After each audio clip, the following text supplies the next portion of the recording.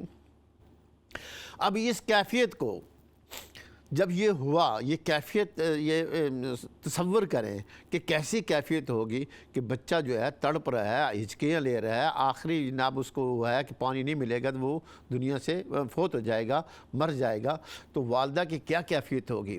اب اسی واہلانہ انداز کے اندر، اسی فکر کے اندر، اسی تڑپ کے اندر بھاگ رہی تھی، تو اللہ نے حضرت جبرائیل کو کہا، جبرائیل، اس نے کہا جی جلیل جاؤ، حضرت اسماعیل علیہ السلام جو پانی کی تڑپ کی وجہ سے جو ایڑیاں رگڑ رہے ہیں وہاں پر جا کر کے اپنا پر مارو اور وہاں سے پانی نکالو۔ تو حضرت جبرائیل آئے اور یہاں پر مارا، جہاں پر زمزم تھا یہاں پر بچہ تھا۔ یہ حضرت اسماعیل علیہ السلام کی یعنی جو ایڑیاں تھیں وہاں سے یہ زمزم نکلا، وہاں سے نکلا۔ جب وہ پانی بہنے لگا تو حضرت حاجرہ علیہ السلام آئی، اور جیسے ہمارے یہاں پانی جب وہ چوہا سا بناتے ہیں اس کے آس پاس وہ منڈیر سے بناتے ہیں، تو کہا کہ زمزم کے معنی ہیں رک جا رک جا، کہ یعنی اس پانی کو وہ سیو کر رہی ہیں اور کہتی ہیں زمزم رک جا۔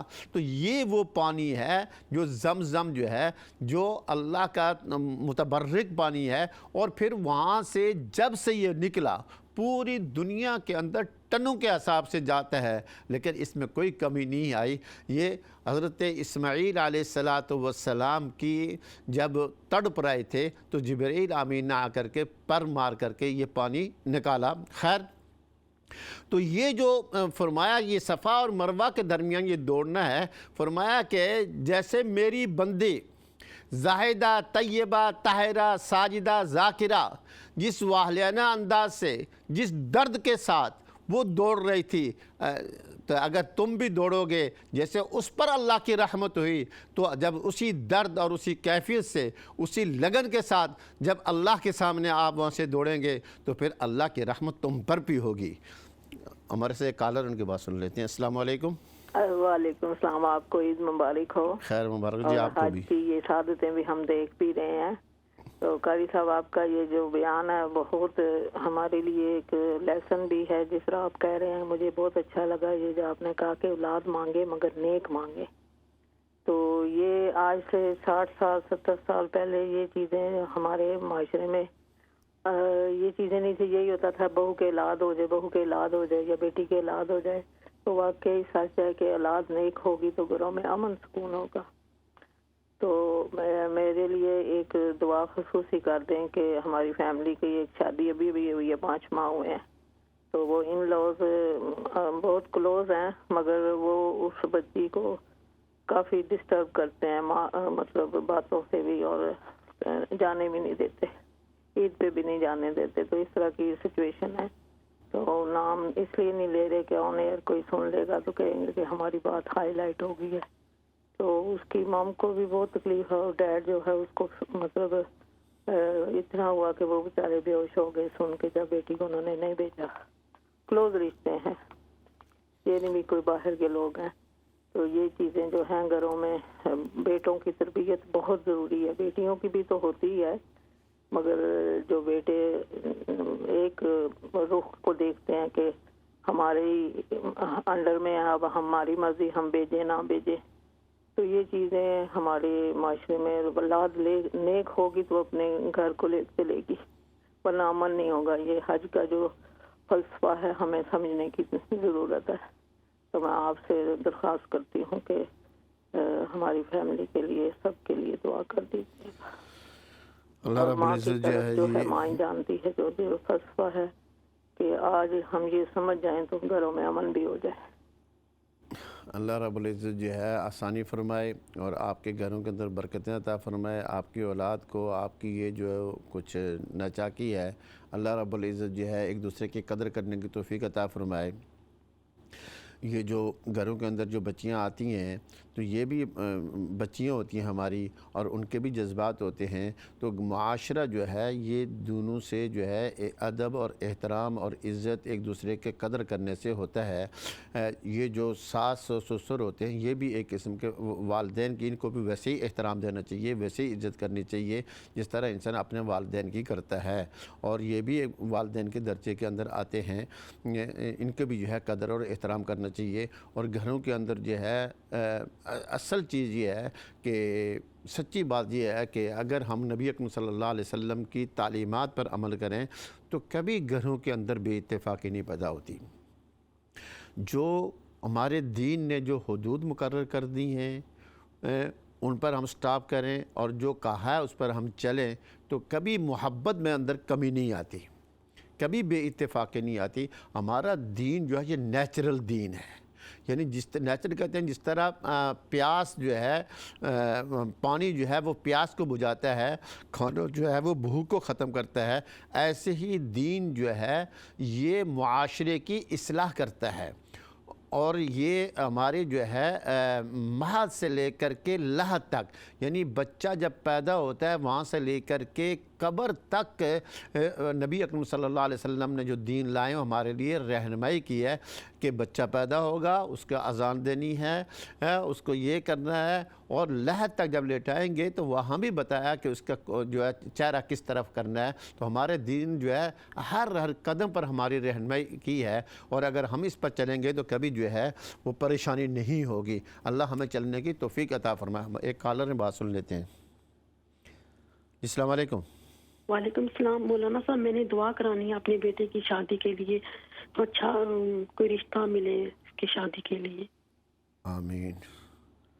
اللہ رب العزت جو ہے آپ کو بچے کو اچھی کوئی بہو ملے، آپ کو اچھی بہو ملے، آپ کے بچے کو اچھی اہلیہ ملے، اور انشاءاللہ جو ہے وہ آپ کے جذبات کی وجہ سے اللہ بہتر عطا فرمائیں گے. تھینک یو ویری مچ، شکریہ. اللہ رب العزت آپ کے گھر کے اندر خوشیاں عطا فرمائے. تو میں عرض یہ کر رہا تھا کہ سیدہ حاجرہ علیہ السلام جو ہے وہ والدہ بھی تھی، پیغمبر کی اہلیہ بھی تھی، وہ شہزادی بھی تھی، لیکن یہ ہے بیٹے کے لیے تڑپ رہی تھی. تو اللہ نے ان کی اس ادا کو اتنا پسند کیا. آج کیا ہے میں جو عرض کرتا رہتا ہوں کہ چند بزرگوں کی ادائیں، وفائیں اور دعائیں ہیں. کس کی ادائیں؟ حضرت حاجرہ کی. کس کی دعائیں؟ حضرت ابراہیم علیہ السلام. کس کی وفائیں ہیں؟ حضرت اسماعیل علیہ السلام کی. کس کی ادائیں ہیں؟ حضور علیہ السلام. کس کی ادائیں ہیں؟ صحابہ کرام کی. تو یہ ساری ادائیں، چند وفائیں، چند دعائیں جو ہے یہ حج بن گئی. کس کی؟ ابراہیم علیہ السلام کی. کس کی؟ اسماعیل علیہ السلام کی. کس کی؟ حضرت حاجرہ علیہ السلام کی. تو وہ فرمایا کہ جو شخص یہاں تک اب حج اور عمرہ کرے گا اس کو صفا اور مروہ کے درمیان جو ہے وہ چکر لگانے پڑیں گے. تو اللہ سے امید ہے کہ جب وہ اسی کیفیت سے، اسی درد کے ساتھ، اسی لگن کے ساتھ جب وہ وہاں سعی کرے گا تو اللہ کی رحمتیں اور اللہ کی برکتیں جو ہے وہ اس کو نصیب ہوں گی. تو ایک یہ ہے کہ نبی اکرم صلی اللہ علیہ وسلم سے پہلے جو میں نے عرض کیا کہ یہ صرف قریش جو ہے وہ اس کی اور آپ کے حلیف قبائل جو ہے وہ اس کی سعی کرتے تھے. تو اب یہ تبدیلی کی ہے کہ ہر آدمی جو ہے اس کی سعی کرے گا. یہ مستقل جو ہے یہ شاعر اللہ میں سے ہے. ایک اور تھا کہ یہ جو قریش تھے یہ اپنے آپ کو یہ وی آئی پی کا واقعی بڑا خاندان تھا، اس میں کوئی شک تو ہے نہیں. یہ دنیا میں سب سے اعلیٰ خاندان نبی اکرم صلی اللہ علیہ وسلم کا خاندان ہے. تو یہ حدود حرم سے باہر نہیں جاتے تھے، یہ یہیں رہتے تھے. تو یہ جب فِذَا أَفَضْتُم مِّنْ عَرَفَاتٍ فَاذْكُرُوا اللَّهَ عِندَ الْمَشْعَرِ الْحَرَامِ وَاذْكُرُوهُ كَمَا هَدَاكُمْ إِن كُنتُم مِّن قَبْلِهِ لَمِنَ الضَّالِّينَ ثُمَّ أَفِيضُوا مِنْ حَيْثُ أَفَاضَ النَّاسُ. یہ قرآن کے آیات کے اندر ہے کہ اب تم پلٹو تو عرفات سے پلٹو، تم وہیں سے پلٹو، وہاں سے واپس آؤ جہاں پر اور لوگ جاتے ہیں. تو قریش اس سے پہلے یہ ہوتا تھا کہ یہ مزدلفہ کے اندر جو بعض حصہ جو ہے حدود حرم کے اندر آتا ہے تو اسی کے اندر رہتے تھے. تو یہ عرفات کے اندر نہیں جاتے تھے کہ ہم جو ہے وی آئی پی لوگ ہیں، ہم جو کہ بیت اللہ کے متولی ہیں، ہم بیت اللہ کے جو ہے خدمت کرنے والے ہیں، لہذا ہم یہ یہیں پر رہیں گے. تو حضور صلی اللہ علیہ وسلم نے جب یہ تبدیلی یہ کیا کہ ہر جو ہے عرفات جو ہے یہ اہم رکن ہے، اور جو شخص عرفات کے اندر نہیں جائے گا اس کا حج نہیں ہوگا۔ 9 ذی الحجہ کو زوال کے بعد سے دوسرے دن صبح صادق تک انسان ایک لمحہ کے لیے بھی احرام کی حالت سے اگر عرفات کے اندر جائے گا تو اس کا حج ہو جائے گا۔ باقی یہ اس کے ٹائمنگ سے پہلے نکلنا اس پر دم ہو جائے گا، اس کی جو ہے کچھ جنایات ادا کر کے تو وہ جو ہے اس کا حج ہو جائے گا۔ لیکن اگر عرفات کے اندر نہیں گیا تو پھر اس کے کوئی حال نہیں ہے، اب اس کا حج نہیں ہوگا، یہ آئندہ سال جو ہے وہ حج کرے گا۔ یہاں تک کہ اس کی فضا سے اگر کوئی طیارے کے اندر بھی جہاز سے بھی گزر جائے تو پھر بھی اس کا حج ہو جائے گا۔ اگر کوئی بے ہوش ہے تو میں کہا کرتا ہوں جب میں جاتا ہوں تو کوئی آدمی بے ہوش ہو جائے پھر بھی اس کو بے ہوشی کی حالت میں بھی عرفات کے میدان میں ضرور لے جاؤ تاکہ اس کا حج ہو جائے۔ تو عرفات کے اندر جو ہے یہ قریش نہیں جاتے تھے۔ حضور صلی اللہ علیہ وسلم جب وہاں گئے، حضرت جبیر ابن مطعم رضی اللہ تعالیٰ عنہ فرماتے ہیں، یہ جبیر ابن مطعم جو ہے یہ اسی طائف کے راستے کے اندر جو ہے ان کا گھر تھا، ادھر ہی یہ رہتے تھے۔ یہ جو عرفات اور طائف کا جو راستہ ہے، تو کہتے ہیں کہ میرے اونٹ گم ہو گئے، تو میں اونٹوں کو تلاش کرتے کرتے عرفات کے میدان میں آیا تو میں نے وہاں خیمہ لگا ہوا دیکھا، تو میں نے کہا کہ یہ کس کا خیمہ ہے؟ تو کہا کہ یہ محمد رسول اللہ صلی اللہ علیہ وسلم کا خیمہ ہے۔ تو میں نے کہا کہ وہ یہاں کیا کر رہے ہیں؟ وہ تو قریش اور ہاشمی ہیں، وہ تو یہاں نہیں آنا چاہیے، ان کو تو حدود حرم کے اندر رہنا چاہیے۔ تو حضور صلی اللہ علیہ وسلم نے یہ کہا کہ ہر آدمی جو ہے وہ عرفات کے اندر جائے، اور جبیر بن مطعم کے ہی والد تھے مطعم بن عدی، جب حضور صلی اللہ علیہ وسلم کو طائف کے اندر جب آپ دین کی تبلیغ کے لیے وہاں تشریف لے گئے، جو وہاں پر آپ کے ساتھ جو وہاں کے لوگوں نے کیا، آپ پر پتھر برسائے تو آپ لہولہان ہوئے، اور حضور صلی اللہ علیہ وسلم نے ساری زندگی کہا کہ جو تکلیف مجھے طائف کو ہوئی ہے وہ کبھی کسی نہیں ہوئی ہے۔ فرمایا احفظت ما یخاف احد الا اللہ اوذیت ما یوذی احد الا اللہ، جتنے مجھے ڈرایا گیا، مجھے خوف زدہ کیا گیا، جتنی مجھے تکلیف دی گئی، مجھے ایذا دی گئی ہے، اس سے کسی کو اللہ کی مخلوق میں سے کسی کو نہیں دی گئی۔ تو سیدنا حضور صلی اللہ علیہ وسلم جب وہاں سے آئے تو یہ مطعم بن عدی نے ان کے وہاں اپنے ہاں پناہ دی، ٹھہرایا، اور اپنے باغ سے کچھ پھل کھجوریں وغیرہ جو ہے آپ صلی اللہ علیہ وسلم کو خدمت میں پیش کی جو آپ نے نوش کی تھی۔ تو وہ کہتے ہیں کہ یہاں پر جبیر ابن مطعم کہتے ہیں کہ حضور صلی اللہ علیہ وسلم کو میں نے دیکھا تو میں نے کہا کہ اب جو ہے آپ یہاں کیا کر رہے ہیں؟ تو یہ تبدیلی کی کہ ہر ایک نے عرفات کے میدان میں جانا ہے، اور عرفات کے میدان سے سورج غروب ہونے کے بعد وہاں سے نکلنا ہے، اور مزدلفہ میں رات گزارنی ہے۔ مزدلفہ مشعر الحرام، فَإِذَا أَفَضْتُم مِّنْ عَرَفَاتٍ فَاذْكُرُوا اللَّهَ عِندَ الْمَشْعَرِ الْحَرَام، جب آپ عرفات سے پلٹو تو اللہ کا ذکر کرو، اللہ کی بڑائی کرو مشعر الحرام۔ یہ جو مزدلفہ کے جو پہاڑیاں ہیں ان کے درمیان والی جو جگہ ہے اس کو مشعر الحرام یعنی حرمت والے شاعر، یعنی شاعر اللہ میں سے یہ بھی ہے، کہا کہ یہاں پر کرو۔ اب وہاں سے پھر مزدلفہ سے نکل کر کے، جیسا کہ آپ کو معلوم ہے کہ کل کو جو ہے وہ صبح کے وہاں سے نکلے اور آ کر کے رمی کرنے کے بعد جو ہے انہوں نے قربانی کرتے ہیں، اور قربانی کے بعد جو ہے وہ حل کرتے ہیں، اور حل کرنے کے بعد جو ہے پھر طواف زیارت کرتے ہیں، جو حج بیت اللہ کا بڑا کل کا دن جو ہے بڑا جو ہے ٹائٹ دن تھا، بڑی جو ہے جدوجہد کا دن تھا، انسان یہ ایسے کام کرتا ہے اور پھر یہ قربانی کرتا ہے۔ اب قربانی جو ہے یہ اس کی ابتدا اس وقت تک، جیسے نماز ہر قوم ہر پیغمبر کے لیے کی قوموں کے لیے عبادت تھی، ایسی قربانی بھی یہ جو ہے ہر قوم کرتی تھی، لیکن پہلے لوگ قربانی کرتے تھے بتوں کے نام سے مشرکین، اور جو ہے جو ایمان والے لوگ ہوتے تھے وہ اللہ کے نام کی قربانی کرتے تھے۔ اور قربانی کی ابتدا جو ہے وہاں سے ہوئی جب سے نسل انسانی کی ابتدا ہوئی، وہاں سے قربانی کی ابتدا چلی۔ جب حضرت آدم علیہ السلام دنیا میں تشریف لائے اور یہ دنیا آباد ہوئی، وہاں سے قربانی کی عبادت بھی جاری اور ساری ہے۔ سب سے پہلے حضرت آدم علیہ السلام کے بیٹے حابیل اور قابیل نے قربانی پیش کی۔ اس کا ذکر قرآن حکیم کے اندر آتا ہے، وَاتْلُ عَلَيْهِمْ نَبَأَ ابْنَيْ آدَمَ بِالْحَقِّ إِذْ قَرَّبَا قُرْبَانًا فَتُقُبِّلَ مِنْ أَحَدِهِمَا وَلَمْ يُتَقَبَّلْ مِنَ الْآخَرِ۔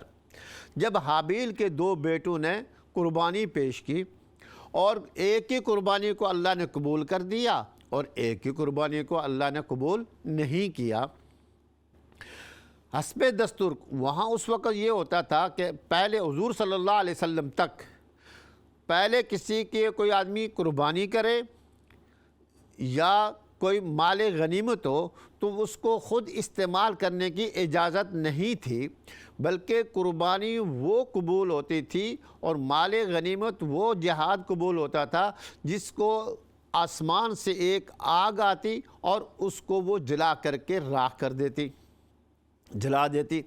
تو ایسے ہی حابیل نے، حضرت آدم علیہ السلام کے بیٹے حابیل نے جو ہے یہ قربانی کی میڈے کی، دمبے کی، اور قابیل نے جو ہے اللہ کے ہاں قربانی پیش کی اپنے غلہ وغیرہ کے کھیت وغیرہ سے جو ہے گندم وغیرہ یا کچھ غلہ جو فصل وغیرہ کی وہ قربانی پیش کی۔ تو حسب دستور آسمان سے آگ آئی، حابیل کی قربانی کو جلا دیا، وہ قبول ہو گئی، اور قابیل کو چھوڑ دیا، وہ قبول نہیں ہوئی۔ ہم چونکہ بریک کی طرف جا رہے ہیں، بریک کے بعد انشاءاللہ پھر آ کر کے بات یہیں سے چلائیں گے، آپ حضرات دیکھتے رہیں۔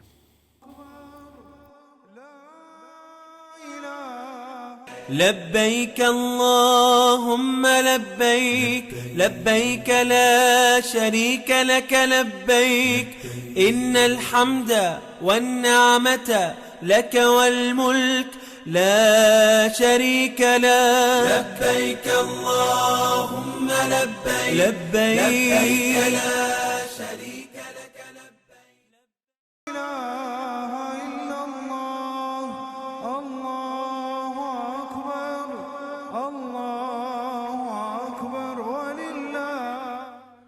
بسم اللہ الرحمن الرحیم۔ ٹیلی فون لائنز اوپن ہے، کو بات کرنا چاہتے ہو کر سکتے ہیں۔ بریک سے پہلے یہ بات چل رہی تھی کہ قربانی جو ہے جب سے نسل انسانی کی ابتدا ہوئی وہاں سے قربانی کی ابتدا وہاں سے ہوئی ہے۔ پہلے انبیاء علیہ السلام کے دور کے اندر قربانی کے قبول ہونے کی یہ علامت تھی کہ آسمان سے آگ آتی ہے اور اس کو جلا دیتی، کھا جاتی، تو وہ قربانی قبول ہوتی۔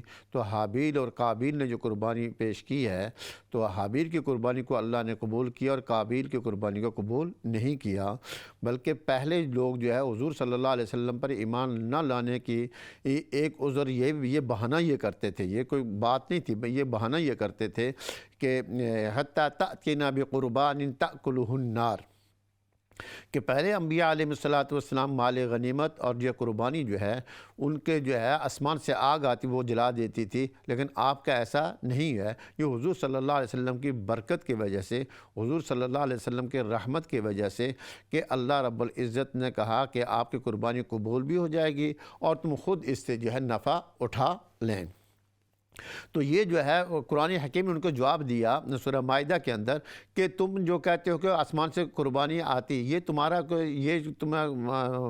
سوال صحیح نہیں ہے، تم یہ صرف بہانہ بنا رہے ہو، تم ہیلا جوئی کر رہے ہو۔ تم نے ان انبیاء علیہ السلام پر کون سا ایمان لایا تھا جن کے ہاں یہ قربانی جو ہے آسمان سے آگ آ کے ان کو جلا دیتی تھی؟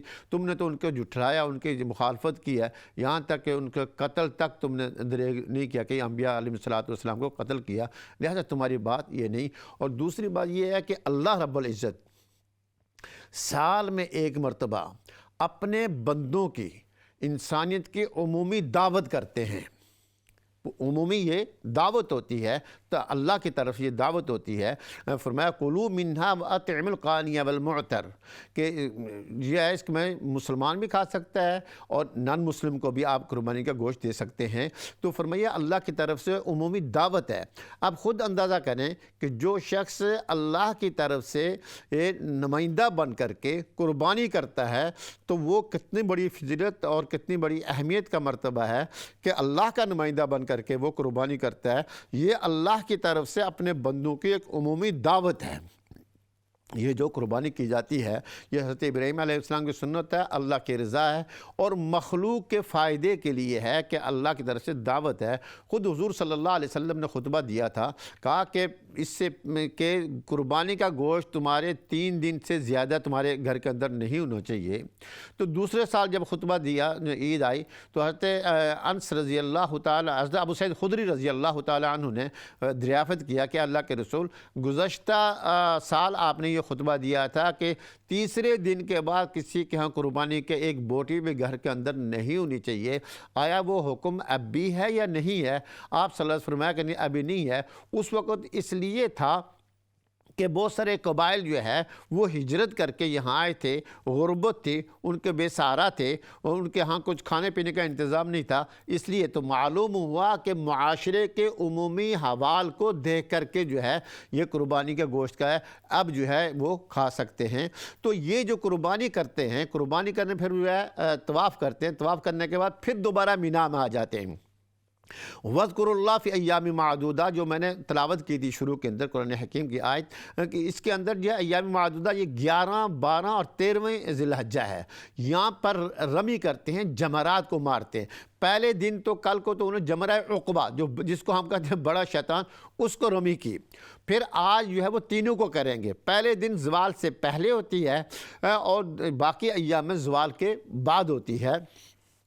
اور یہاں بھی یہ بھی ایک فلسفہ ہے. جب حضرت ابراہیم علیہ السلام جب فلما بلغ معه السعي قال یا بنی انی ارى فی المنام انی اذبحک فانظر ماذا ترى، تو یہ جب ذبح کرنے کے لیے جا رہے تھے اپنے بیٹے کو، تو شیطان یہ اتنا بڑا عمل برداشت نہیں کر سکتا تھا کہ اللہ کی اتنے حکم کی فرمانبرداری، کہ اللہ کے کہنے پر ایک آدمی اپنے بیٹے کو، ایک پیغمبر اپنے بیٹے کو ذبح کرنے لگا ہے. تو اس نے یہاں آ کر کے حضرت ابراہیم علیہ السلام پہلے تو بہت سارے بہانے بنائے. حضرت حاجرہ کو اکسانے کی کوشش کی، لیکن وہ بھی تو اللہ کی ولیہ تھی، حضرت ابراہیم علیہ السلام کی جو ہے اہلیہ تھی، پیغمبر کی اہلیہ تھی. تو انہوں نے کہا کہ اگر اللہ کا حکم ہے، انہوں نے کہا پہلے تو اس نے کہا کہ کوئی باپ بیٹے کو ذبح کرتا ہے، کیا باتیں کر رہے ہو بابا؟ تو اس نے کہا کہ نہیں وہ کہتے ہیں اللہ کا حکم. اس نے کہا اگر اللہ کا حکم ہے ان کو کر لینا چاہیے. یہ حضرت حاجرہ کہتی ہیں. تو جب یہ ادھر سے مایوس ہو کر کے جب یہ یہاں آ کر کے جمرہ عقبہ جو شیطان کہتے ہیں، یہاں پر حضرت ابراہیم علیہ السلام کو روکنے کی کوشش کی، تو حضرت ابراہیم علیہ السلام نے یہ جو کنکریاں مارتے ہیں یہ اٹھا کر کے اس کو ماری. اور پھر نہ دوسرے پر پھر تیسرے پر جب زور سے ماری تو وہاں سے جو وہ بھاگا. اور یہ سارا جو ہے عمل جو ہے وہ ہوا. وَفَدَيْنَاهُ بِذِبْحٍ عَظِيمٍ، اللہ رب العزت نے جو ہے جنت سے ایک دمبا لایا. بعض کہتے ابن کثیر کہتے ہیں کہ یہ وہی دمبا تھا جو حابیل نے قربانی کی تھی. اور حضرت ابراہیم علیہ السلام کے جو اسماعیل علیہ السلام کا جو فدیہ بنا تھا یہ دمبا، تو اس کے کہتے ہیں کہ اس کے کھر اور اس کے جو ہے سر جو ہے یہ بیت اللہ کے اندر لٹکے ہوئے تھے. یا حجاج ابن یوسف نے بیت اللہ پر آتش زدگی کی تھی تو اس وقت جو ہے اس آگ کے اندر یہ جل گئے تھے، ورنہ پہلے یہ اس کے اندر یہ اس کے کھر اور اس کی جو ہے سر وغیرہ جو ہے یہ بیت اللہ کے اندر موجود تھے. اور بعض کہتے ہیں کہ یہ وہی دمبا تھا جو حضرت حابیل نے قربانی کی تھی، وہی فدیے کے اندر جو ہے اللہ نے اس کو بھیج دیا. وَتَرَكْنَا عَلَيْهِ فِي الْآخِرِينَ، اللہ نے فرمایا کہ اس کو ہم اس طریقے کو ہم قیامت تک کے لیے جاری رکھیں گے. اب یہ جو مقدس مقامات ہیں، یہاں پر انبیاء علیہ السلام بڑی بڑی قربانیاں دی ہیں.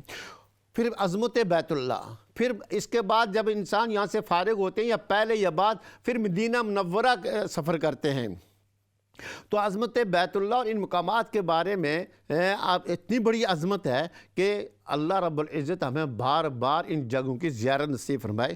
حضور صلی اللہ علیہ وسلم سے 1000 سال پہلے، نبی اکرم صلی اللہ علیہ وسلم سے 1000 سال پہلے یمن کا ایک بادشاہ تھا جس کا نام تھا طبع خمیری. طب حمیری تھا، ایک مرتبہ وہ اپنی سلطنت کے دورے کے لیے نکلا۔ طب حمیری جو ہے یہ یمن کا بادشاہ تھا۔ ایک مرتبہ وہ اپنے سلطنت کے جو ہے دورے کے لیے نکلا تو 12,000 اس کے ساتھ علماء اور حکیم یعنی طبیب ڈاکٹر 12,000 علماء یہ تھے، اور 1,32,000 اس پر سوار تھے، یعنی جو گھوڑوں پر اونٹوں پر سوار تھے، اور 1,13,000 جو اس کے ساتھ پیدل سفر کر رہے تھے، پیادہ تھے، اس کے ہمراہ تھے، یعنی 12,000 علماء اور حکیم تھے، اور 1,32,000 جو اس پر جو سوار تھے، اور 1,13,000 جو ہے وہ پیادہ جو اس کے ہمراہ تھے۔ اس شان سے نکلا، اس شان و شوکت سے نکلا، جہاں بھی پہنچتا اس کی شان و شوکت اور شاہی دیکھنے کے لیے، شاہی دیکھ کر مخلوق خدا چاروں طرف سے نظارہ کو جمع ہو جاتی۔ اب اتنی بڑی تعداد میں جب وہ جہاں بھی جاتا تو مخلوق خدا جو ہے اس کی حکومت کو، اس کی شان و شاہی کو دیکھنے کے لیے چاروں طرف سے جمع ہو جاتی۔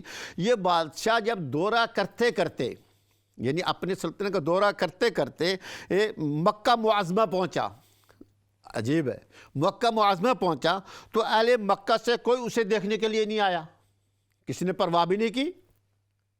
کوئی بادشاہ آیا ہے، اس کے ساتھ علماء اور حکیم ہیں، اس کے ساتھ پیادہ 1,32,000 ہیں، 1,13,000 ہیں، اور 1,32,000 جو ہیں اس کے ساتھ جو ہے وہ سوار ہیں۔ تو جب مکہ معظمہ پہنچا تو وہاں مکے والوں نے کوئی اس کو دیکھنے، کوئی بھی نہیں آیا دیکھنے کے۔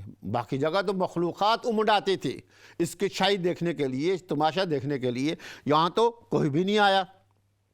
تو بادشاہ حیران ہوا کہ عجیب بات ہے کہ ہر جگہ جو مخلوق خدا آئی ہے، یہاں پر تو کوئی، مجھے کسی نے گھاس بھی نہیں ڈالا، کسی نے پوچھا بھی نہیں۔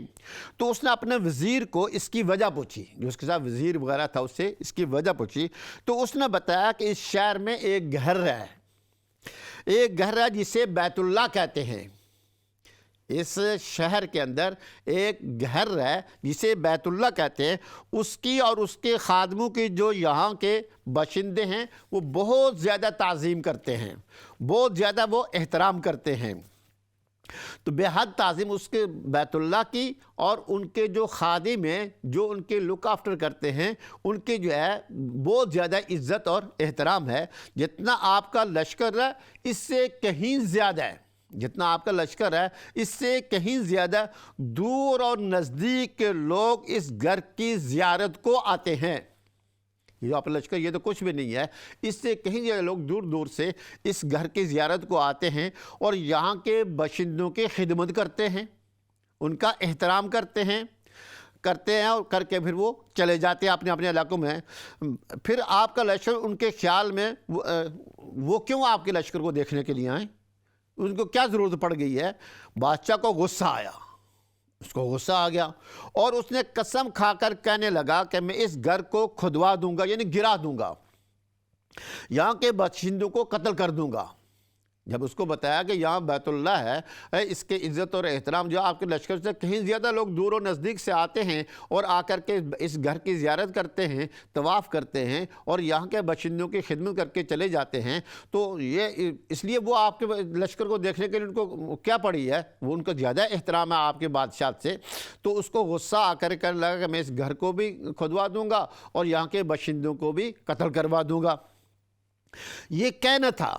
جب اس نے یہ نیت کی تو بادشاہ کے ناک، منہ اور آنکھوں سے خون بہنا شروع ہو گیا، اور ایسا گندا مادہ اس کی ناک، آنکھوں اور کانوں سے جو ہے وہ خون جب بہنا شروع ہوا، اور ایسا بدبودار مادہ بہنے لگا کہ اس کے پاس بھی بیٹھنے کی طاقت نہ رہی، اس کے قریب بھی کوئی نہیں جا سکتا تھا، اتنی بدبو آتی تھی۔ اس کے ناک سے، اس کی آنکھوں سے، اس کے کانوں سے جو ہے وہ خون نکلنا شروع ہو گیا، وہ ایسا بدبودار مادہ تھا کہ اس کے قریب بھی کوئی نہیں جا سکتا تھا۔ اس مرض کا علاج کوئی نہیں تھا، بڑا اس کے نہ اس کے ساتھ طبیب بھی تھے، حکیم بھی تھے، انہوں نے کوشش کی ہے لیکن کوئی افاقہ نہ ہوا۔ شام کے وقت ہی بادشاہی کے علماء میں سے، جو اس کے ساتھ علماء موجود تھے، ان میں سے ایک عالم ربانی جو پڑھا لکھا عالم تھا، اور اس وقت کے جو کتابیں، جو آسمانی کتابیں، ان کو جانتا تھا۔ ایک عالم ربانی تشریف لائے اور بادشاہ کی نبض دیکھ کر کہنے لگا مرض آسمانی ہے اور علاج جو ہے زمین کا ہو رہا ہے۔ کہا کہ جو مرض آپ کی جو بیماری ہے یہ تو آسمانی ہے اور علاج آپ کا زمین کا ہو رہا ہے۔ اور اس عالم ربانی نے، اس عالم نے کہا اے بادشاہ، اگر آپ نے کوئی بری نیت کی ہے تو فوراً اس سے توبہ کر لے۔ یہ توجہ کہ کہا کہ اگر کوئی تم نے بری نیت کی ہے، اب بادشاہ نے تو یہ نیت کی تھی کہ میں بیت اللہ کو گراؤں گا اور یہاں کے باشندوں کو قتل کروں گا، تو اللہ نے فوراً پکڑ لیا کہ اس کو منہ، ناک اور کانوں سے ایسا خون اور ایسے پیپ بہنے شروع ہو گئی کہ بڑی بدبودار تھی، کوئی علاج نہیں تھا۔ لیکن ایک عالم سمجھ گیا اس کی نبض دیکھ کر کے، اس نے کہا کہ مرض آسمانی ہے اور علاج زمینی ہو رہا ہے، اے بادشاہ اگر تو نے کوئی بری نیت کی ہے تو اس سے توبہ کر لے۔ بادشاہ نے دل ہی دل میں یہ توبہ کر لی کہ بیت اللہ شریف اور خدام کعبہ کے متعلق اپنے ارادے سے توبہ کر لی، یعنی بیت اللہ کے بارے میں جو اس نے ارادہ کیا تھا اس نے دل ہی دل کے اندر توبہ کی۔ توبہ کرتے ہی اس کا وہ خون اور وہ مادہ جو تھا، وہ جو پیپ وغیرہ تھی، بہنا بند ہو گیا، اب وہ ٹھیک ہو گیا۔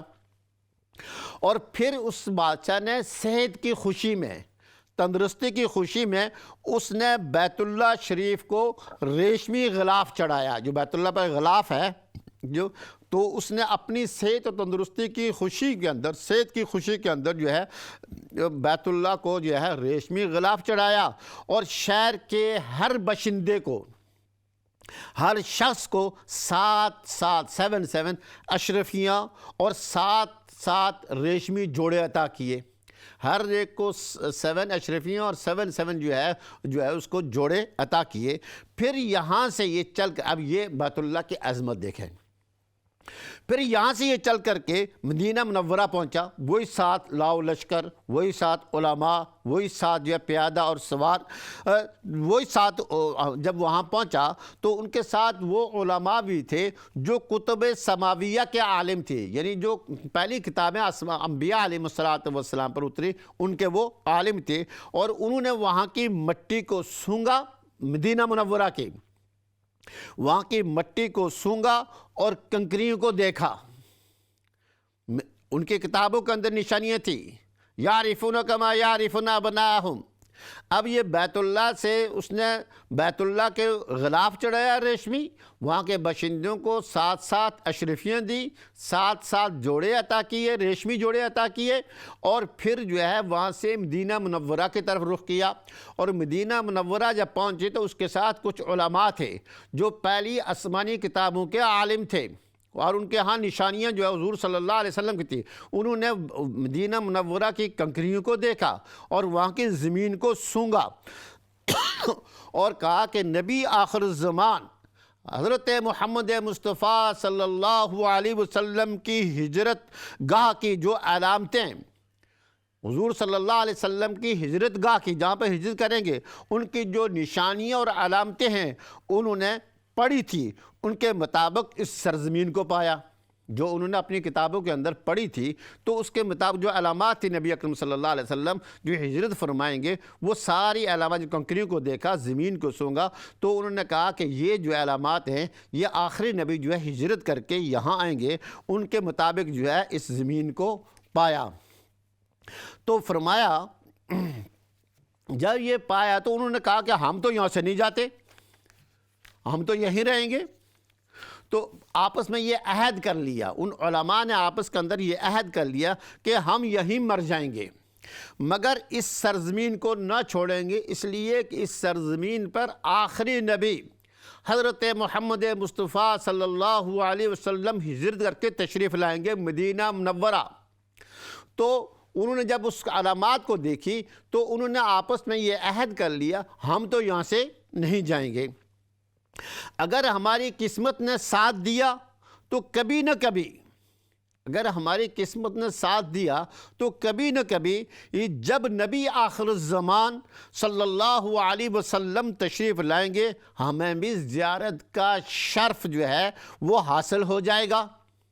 اگر ہماری زندگی کے اندر جب اللہ کا رسول نبی آخری نبی خاتم النبیین تشریف لائیں گے تو ہمیں بھی ان کی زیارت کا جو ہے وہ شرف جو ہے وہ حاصل ہو جائے گا، ورنہ ہماری قبروں پر ہم مر کھپ گئے تو ہماری قبروں پر ضرور کبھی نہ کبھی ان کے جوتوں کی مقدس خاک اڑ کر کے پڑ جائے گی۔ ان علماء نے، کیونکہ وہ سمجھتے تھے، پہلی کتابوں کے اندر موجود تھا نبی اکرم صلی اللہ علیہ وسلم کی علامات کا، انہوں نے کہا کہ یہ عہد کر لیا کہ ہم یہاں سے نہیں جائیں گے اور ہم یہیں رہیں گے، اگر ہماری زندگی میں اگر آپ صلی اللہ علیہ وسلم تشریف لے آئے تو ہم ان کی زیارت ہمیں نصیب ہو جائے گی، اگر نہیں تو ہم مر کھپ جائیں گے تو پھر جو ہے ان کے جوتوں کی خاک، ان کے جوتوں کی مٹی کہیں نہ کہیں جو ہے ہماری قبروں پر اڑ کر کے پڑ جائے گی، جو ہماری نجات کے لیے کافی ہوگی۔ حضور صلی اللہ علیہ وسلم کے جوتے کی جو مٹی ہماری قبروں پر پڑے گی، ہمارے کہیں قبر ہوگی تو آپ کے گزرتے ہوئے چلتے ہوئے کہیں نہ کہیں جو ہے ہماری قبروں پر پاؤں آ جائے گا، جوتوں کی خاک پڑے گی تو یہ ہمارے لیے کافی ہوگی۔ اور یہ سن کر ان بادشاہ نے ان عالموں کے لیے، جب یہ انہوں نے بادشاہ کو بتا دیا کہ ہم آپ کے ساتھ نہیں جاتے، تبہ خمیری کو بتایا کہ ہم آپ کے ساتھ نہیں جاتے، اب بادشاہ بھی تو ٹھیک ہے، بادشاہ تو اس کو تو ہو گیا تھا، لیسن بھی مل گیا تھا، بادشاہ نے ان علماء کے لیے، ان عالموں کے لیے 400 مکان بنوائے مدینہ منورہ کے اندر، 400 مکان بنوائے، اور اس بڑے عالم ربانی کے لیے مکان کے پاس ایک 2 منزلہ عمدہ مکان تعمیر کروایا۔ ان علماء میں سے جو ان کا بڑا شیخ تھا، جو عالم ربانی تھا، جب اس کا گھر بنایا تو اس کے گھر کے ساتھ 2 منزلہ بڑا عمدہ قسم کا اس وقت کا ایک گھر بنوایا، تعمیر کروایا، اور جو حضور صلی اللہ علیہ وسلم کے لیے اس نے تعمیر کروایا، حضور صلی اللہ علیہ وسلم کے لیے۔ اس بادشاہ تبہ حمیری نے حضور صلی اللہ علیہ وسلم سے 1000 سال پہلے اور وصیت کی، جب آپ صلی اللہ علیہ وسلم تشریف لائیں تو یہ مکان آپ کی آرام گاہ ہوگا۔ جب آپ صلی اللہ علیہ وسلم یہاں پر تشریف لائیں تو یہ جو گھر ہوگا، یہ جو مکان ہوگا، آپ کی آرام گاہ ہوگا۔ ان 400 علماء کو کافی مالی امداد کی، یعنی ان کے مالی امداد بھی کی، ٹھیک ہے آپ یہاں رہیں، اور کہا کہ تم ہمیشہ یہیں رہو، ہمیشہ مدینہ منورہ کے اندر ہی رہو۔ پھر اس بڑے عالم ربانی کو ایک خط لکھ کر کے دیا، اپنی طرف سے ایک خط لکھا تبہ حمیری نے 1000 سال پہلے حضور صلی اللہ علیہ وسلم کو خط لکھ کر دیا، اور کہا کہ میرا یہ خط اس نبی آخر الزمان صلی اللہ علیہ وسلم کی خدمت اقدس میں پیش کر دینا۔ اگر آپ کی زندگی کے اندر وہ تشریف لائے تو میری طرف سے یہ خط پیش کر دینا، ورنہ وعدہ کریں کہ اس خط کو نسلاً در نسل اپنی اولادوں کو یہ وصیت کر لینا کہ جب نبی آخر الزمان آئیں تو یہ خط آپ صلی اللہ علیہ وسلم کی خدمت میں پیش کریں۔ تو اگر زندگی میں آگے تو حضور صلی اللہ علیہ وسلم کی زیارت کا موقع نہ ملے تو اپنی اولادوں کو وصیت کر دینا کہ نسلاً در نسل میرا یہ خط محفوظ رکھیں، اور تاکہ نبی صلی اللہ علیہ وسلم کی خدمت اقدس میں پیش کیا جائے۔ اب وہ خط نبی صلی اللہ علیہ وسلم کی خدمت میں 1000 سال کے بعد پیش ہوا۔ وہ تبہ حمیری کا خط جو ہے نبی اکرم صلی اللہ علیہ وسلم کی خدمت میں 1000 سال کے بعد پیش ہوا۔ کیسے ہوا؟ خط میں کیا لکھا ہوا تھا؟ لکھا ہوا تو حضور صلی اللہ علیہ وسلم کی عظمت شان دیکھیے، کیا لکھا ہوا تھا؟ مدینہ کی حضور صلی اللہ علیہ وسلم کی عظمت شان دیکھیے، لکھا ہوا تھا جس کا ترجمہ یہ ہے، کم ترین مخلوق تبہ حمیری کی طرف سے، کم ترین مخلوق یعنی اللہ کی جو ہے مخلوق ہے اس میں سے کم ترین مخلوق تبہ حمیری کی طرف سے شفیع المذنبین سید المرسلین محمد صلی اللہ علیہ وسلم کی خدمت میں۔ اما بعد، اے اللہ کے حبیب، میں آپ پر ایمان لاتا ہوں۔ لکھا ہوا تھا اے اللہ کے نبی، کم ترین مخلوق طب حمیری کی طرف سے شفیع المذنبین سید المرسلین کی خدمت میں کہا کہ اما بعد، اے اللہ کے حبیب، میں آپ پر ایمان لاتا ہوں اور جو کتاب آپ پر نازل ہوگی اس پر بھی ایمان لاتا ہوں، میں آپ کے دین پر ہوں، پس اگر مجھے آپ کی زیارت کا موقع مل گیا۔ ایک کالر کی بات سن لیتے ہیں۔ السلام علیکم۔ ہلو جی السلام علیکم۔ جی السلام علیکم۔ جی وعلیکم السلام۔ کیسے ہیں بھائی آپ؟ عید مبارک۔ خیر مبارک جی، آپ کو بھی عید مبارک۔ جی شکریہ۔ میں نے آپ سے کسی نے مجھ سے یہ سوال کہا ہے کہ آپ سے پوچھوں میں۔ جی وہ یہ ہے کہ جو جو لوگ مر چکے ہیں یعنی اپنے خاندان کے اگر ایک ساتھ ہوں تو کیا ایک بکرا ہی، ایک قربانی ان سب کا نام لے کر کی جا سکتی ہے یا الگ الگ سب کے لیے ہونی چاہیے؟ ٹھیک، جو دنیا سے چلے گئے۔ جی جی جی ٹھیک ہے۔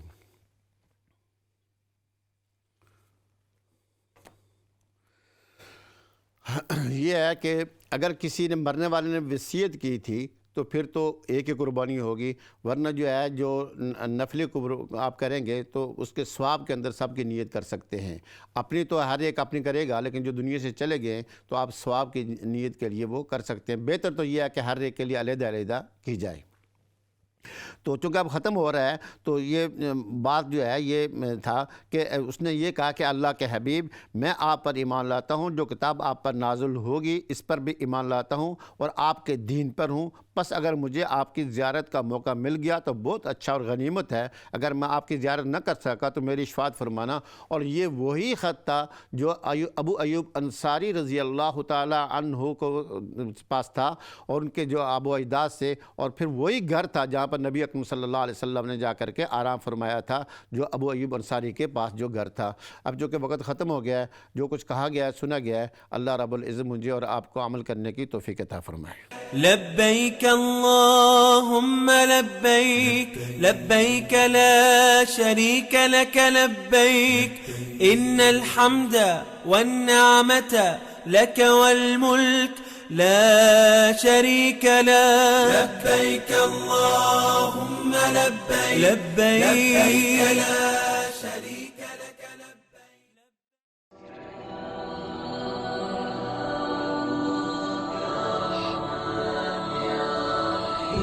اللهم لبيك لبيك لا شريك لك لبيك إن الحمد والنعمة لك والملك لا شريك لك لبيك